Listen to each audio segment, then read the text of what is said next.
Jackie and Ronaldo? Or am I going to be the best that I can be so I can please my mom and dad and I'm going to get lots of presents for him? Everything that we do, who is it for? Yeah. Jesus. It's for Jesus. Can you say everything that we do, who is it for? Jesus. I want to hear everybody saying it. Everything that we do, who is it for? Jesus.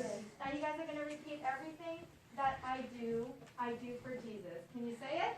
Everything that I do for Jesus. So Chad is that regular person, and maybe you're thinking, you know what, I'm a lot like Chad at school. There's that kid that doesn't have the nicest clothes. In fact, he's really, really weird. And when he comes by me, I already get nervous because I don't want anybody seeing me with him, right? Or maybe there's that my mom, and I'm speaking from what I'm learning at home too, right? May the meditation of our heart be acceptable in the sight of the Lord. May everything that we do be acceptable to Him. And how do we do that? How can our meditation be acceptable to God? We need to be in the Word. I love Psalm 1 that says the person that loves the Lord and that fears God, he meditates on the Word how many times? Who can remember Psalm 1? He meditates on the Bible 3 times, morning, afternoon, and evening. So if you guys want you guys want to have your life pleasing to God,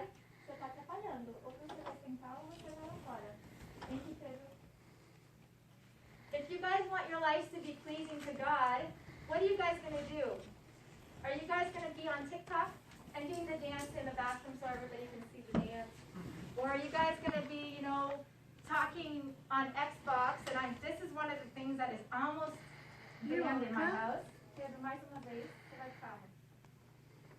But if you guys go on Xbox and you guys are not meditating in the Bible, for me, what have I decided? First thing in the Word, before we get our physical, even if it's a minute, even if it's a verse. I know that some of you have the Bible app, Pietra. It's not going to be enough. Just with your Sunday school or pastor on Sunday, it's not enough. You need to be in the Word every day. Let's go on to the next verse.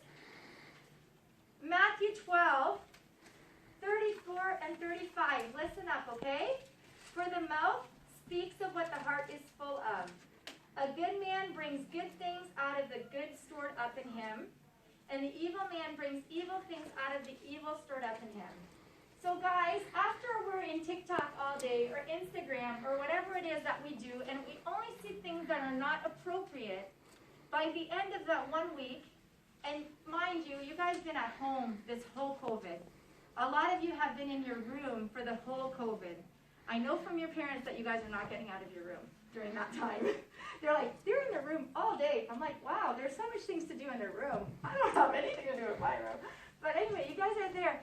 After you guys are in the Word, after you guys are 1 week, 2 weeks, 3 weeks, everything that you guys see on TikTok, and I've done it a couple of times, and I hope that I can do it today, okay? So guys, this represents everything that's stored in us, okay? Everything that we put in on a daily basis or on a week.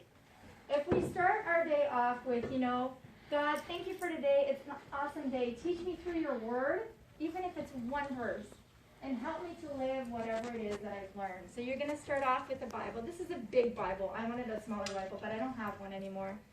And then this represents everything else that you do that day, right? So you go to breakfast, and then you get the bus, and then you go to school, you talk to your friends, and you go on whatever it is that you go on in your daily activities. So this represents the millions of things that you do during the day. And of course, you guys go everywhere with your cell phone, right? So you guys go a lot online with your cell phones. Because you started off the day well, I really believe, and this is something that my parents have always taught me, and it's true, if we start off the day giving our day over to God, everything else falls in place. It's like going to church on Sunday. If you start your day and you say, God, I'm going to give the first day of the week is Sunday, I'm going to come to your house, I'm going to worship you because we are created in your image, we're created to worship you. That's why God created us. God didn't create us for anything else other than the fact that we're supposed to glorify Him here because our citizenship is in heaven. You guys will have some time to play in your Xbox. It's going to fit in there. And this, you guys are going to have some time also to do some TV. So everything, and my mom would really help make this fit, but I'm not able to fit it. And this represents everything else that you do, okay? So this jar is your life, and you were able actually to do all of this. You guys see it? But this is your life, and if you start the day, if you start the day with your cell phone, whoops, and then with the Xbox, and then with the controller, you're going to watch some TV, you're going to go to school, you're going to do everything else that you do.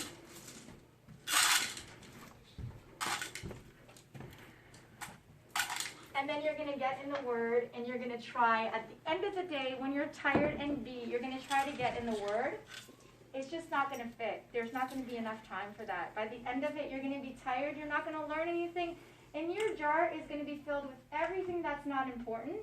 How is the Word going to make any difference? So put God first, and not necessarily at the beginning of the day, but what I want to say is put God first in your life. Everything that you do, may it be pleasing to Him. Whoops, and I have one more verse.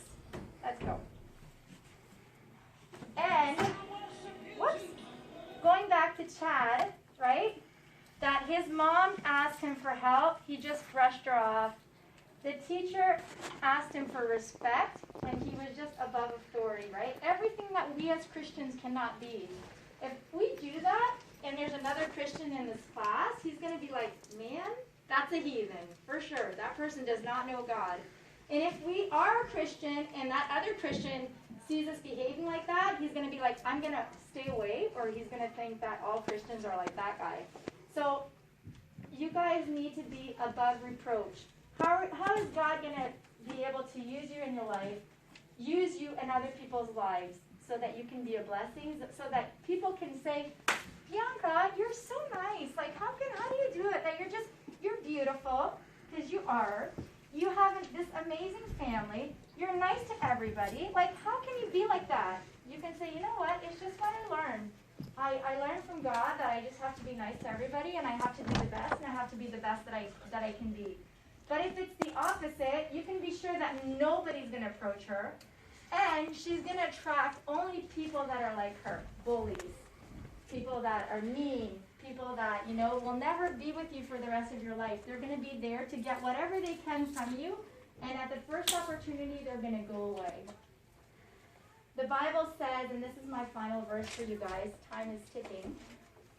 1 Thessalonians 5:11 says, therefore, encourage one another and build each other up, just as in fact you are doing. So I love this verse, and this verse actually just gives me the chills, because the Bible says, just as in fact you are doing. It says, build each other up as you are doing. And when I read this, I thought, am I doing? Isn't it? Because I'm like, am I doing? God is expecting me. God expects us to do it. He doesn't say, oh, I'm so sorry, Jacqueline, you're not building anybody up. You must be so tired. You're not in the Word. Oh, poor baby. No, God put us on this high standard, and this is God's standard for you, right here. God's standard is not down here. God is not going to be petting your head and be like, oh, it's okay. Be mean to those kids. I understand. It's because you were bullied too when you were little. Or you're mean to them because they were mean to you. God is going to say that, you know what? You're my child. You set the standard. You be nice to everybody. You be respectful to everybody. You help whoever you can help. And through that, people are going to know that I am God. So I hope you guys were able to learn a little bit, as I am learning, because sometimes at home, I've been learning like this. I get mad, and I'll be like, stop doing that. And then the boys are like this, and I'm thinking, my heart is saying, lash out, but for me to respect.